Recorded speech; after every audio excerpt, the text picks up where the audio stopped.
Hi, I'm Jilly G. Welcome to my kitchen. Today I'm going to show you one of my favorite holiday treats to make and to eat is toffee. Gluten-free, of course, and it's made with honey. I'll give you the equivalents if you want to use sugar, but this one will be made with honey. And I also want to say thank you to everybody that has recently come over and subscribed and started following me on Instagram. Whoever is sharing the word, thank you very much. I appreciate it. So first up, I have about 6 or 8 ounces or so of chocolate here, and I'm just chopping it into smallish pieces, and then we'll just put it in this bowl for when our toffee is finished.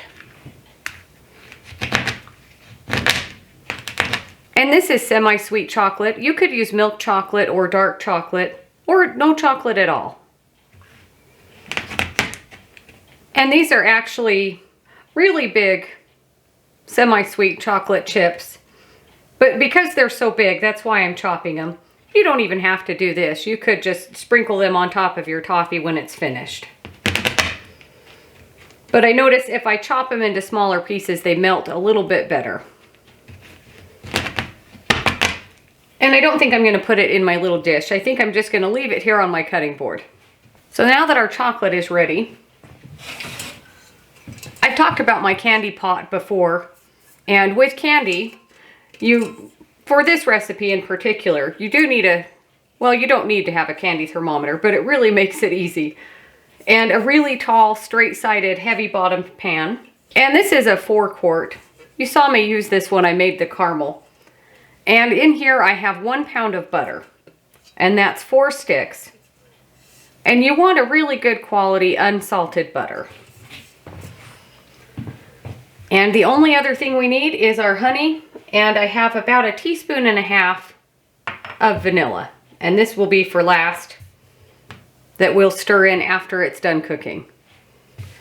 And then I just have an ungreased cookie sheet here. You could do a little bit smaller than this one, but this is just the size that I use. And you can use nuts for this recipe as well. If you wanted to use toasted chopped almonds or pecans, whatever. You would just toast those, chop those, and then spread them on your cookie sheet. And then we'll pour the toffee on top, and then you'd have your nuts in there. But I'm just doing regular with chocolate today. So I'm going to turn my burner on about medium heat and start melting my butter, and then I'll add in my honey. This recipe, it's really simple. It's just time consuming. It takes about 45 minutes of standing there stirring. And you need to stir it constantly. But you also want to make sure you have everything ready, because once it's ready, you have to work quickly because it will harden up. So to my 4 sticks of butter, again 1 pound of butter, I'm going to add 1 cup of honey. And I prefer a wooden spatula like this one to stir my candy.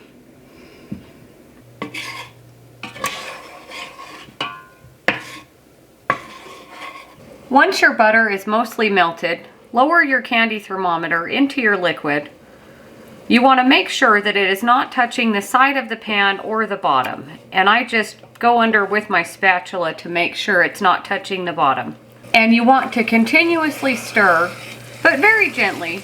You don't need to beat any air into it or anything. Just very gently stir this. And we're looking for the hard crack stage, which is about 300. But it also depends on your altitude.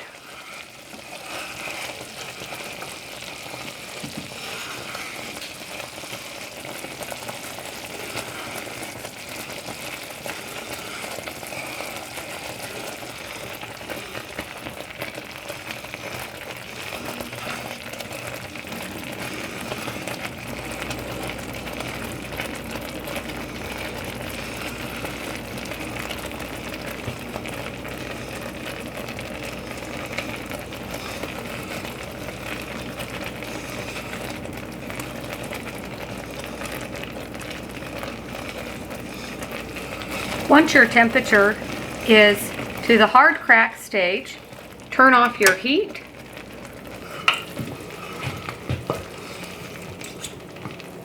I usually have a glass ready to put my thermometer in.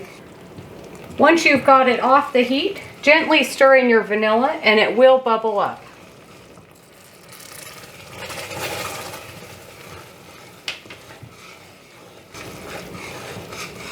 And just gently stir in the vanilla.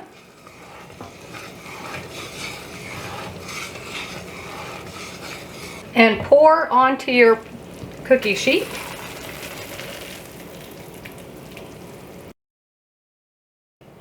And then I gently move the cookie sheet around to spread it out so it's all kind of an even layer. Be careful because the cookie sheet does get hot. And you can see it's already firming up. And now I'm going to sprinkle on my chopped chocolate.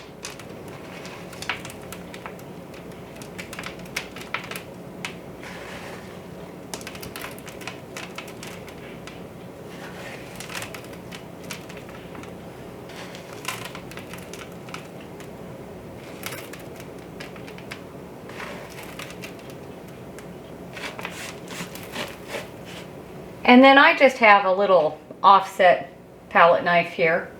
Just very carefully spread your chocolate around. It's okay if it mixes in with the toffee.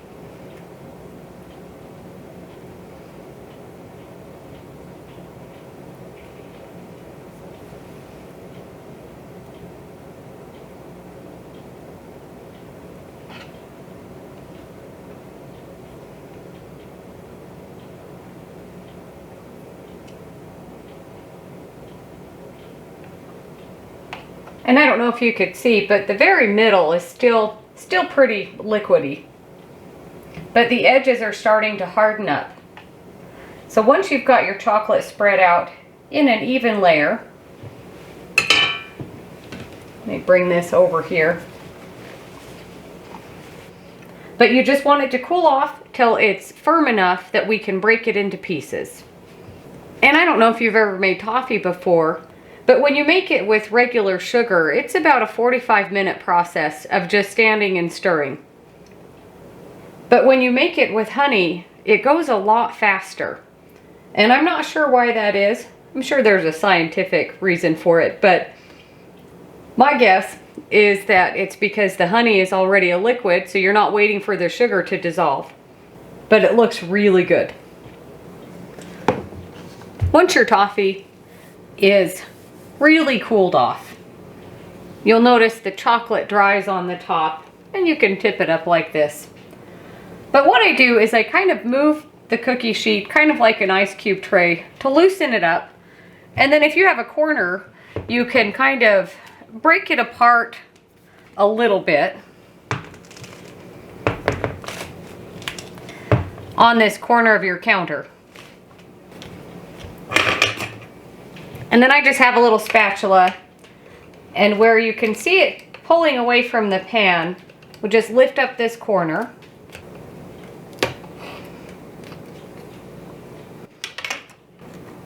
And some of these are pretty big pieces, but you just break them. Get a little plate here, put your pieces on. And once you get it started, it's really easy to start breaking apart the rest. And you'll see it's just a really thin layer of chocolate.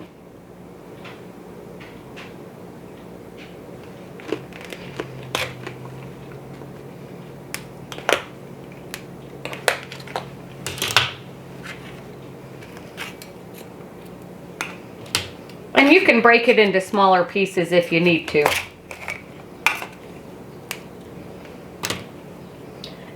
And you'll want to keep it in the fridge. The one thing about toffee that's made with honey is it's a little bit stickier than if it were made with sugar.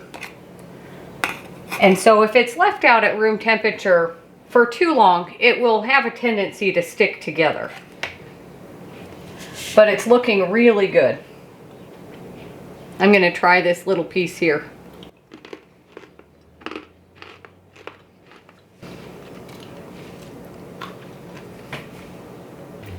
It's really good. If you're going to wrap these up and give as gifts, you want to wrap them up separately. And even in the fridge, you want to store toffee by itself. If you store it with another kind of cookie or another kind of candy, it will lose its texture. And if you package it with something else, it might stick together to your other little goodies that you're putting in with it. But a perfect little holiday treat.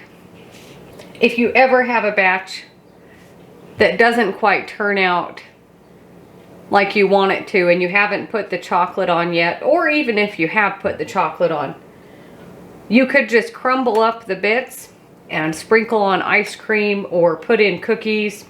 It's really good to do that. Thanks for watching. Don't forget to like and subscribe, and we'll see you on the next one.